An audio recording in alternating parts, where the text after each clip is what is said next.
Thank you for the opportunity to be here once again. These are my disclosure. So in this systematic review and meta-analysis of more than 80 observational study on almost 3,000 aneurysms, Planck aneurysm, we have seen the difference in mortality between open and endovascular approach for Planck aneurysm.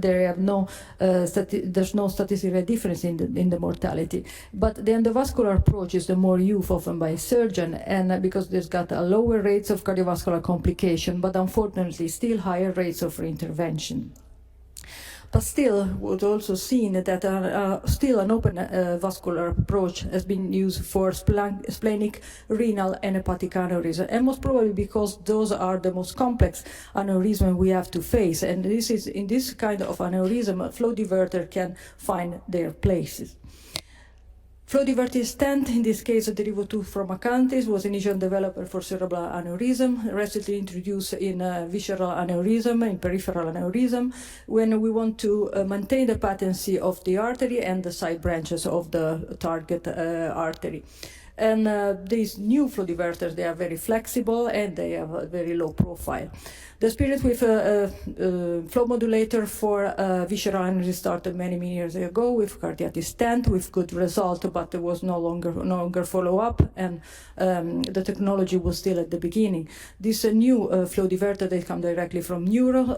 Derivative 2 has gained, is now inside the instruction for use also for peripheral aneurysm. Is made of natinol wire with lanthanum iridium inner core. They are retrievable up to 90%, so we can be very accurate in the deployment, and they don't give us artifact on the CT scan when we want to perform our follow-up. They need to be deployed by a microcatheter. That can be a real microcatheter, but for the biggest size of this stent can be up to 4 French, and it is delivered with a push and pull technique.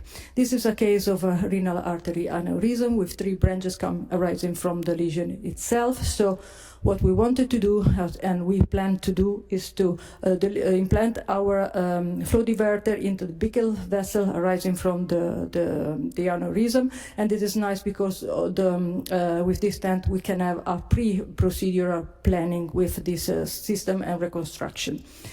So this was the imaging from the procedure. So we were with a 6 French sheath in the renal artery, and with the microcatheter distally into the target vessel where we want to start to deploy our stent. And with a push and pull technique on the right, you can see the stent could be deployed, and it also was possible to perform a check before the complete deployment at the point of no return of the stent. And as you can see, we have already a lowering of the flow into the lesion, and this was the control after full deployment of the stent.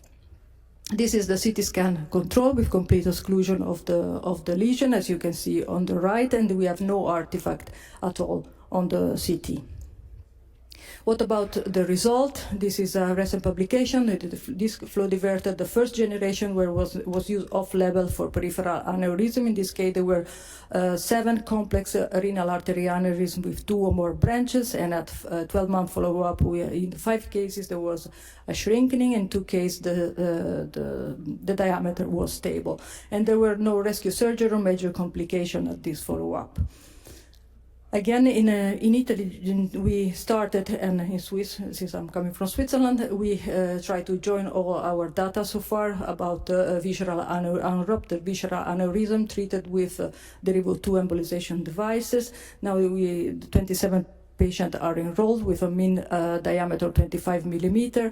Most of them were renal artery up to 43%, and the splenic artery, and 1 ciliary tract, 1 SMA aneurysm, 2 hepatic aneurysm, 1 pancreatic duodenal aneurysm. The technical success was achieved in all the cases except 1. And about the result, the early term follow-up between 3 and 6 months, we have it in 25 patients.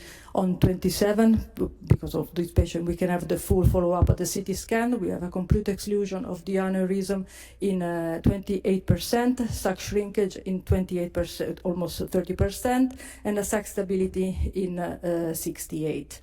with a good primary patency. So it can be a safe, this new generation of device allows us to treat also complex aneurysplenic artery, and where surgery could be difficult in patients, maybe very frail, and where we don't want to perform this kind of therapeutic option. The preliminary results are satisfactory, but of course we need longer term follow-up.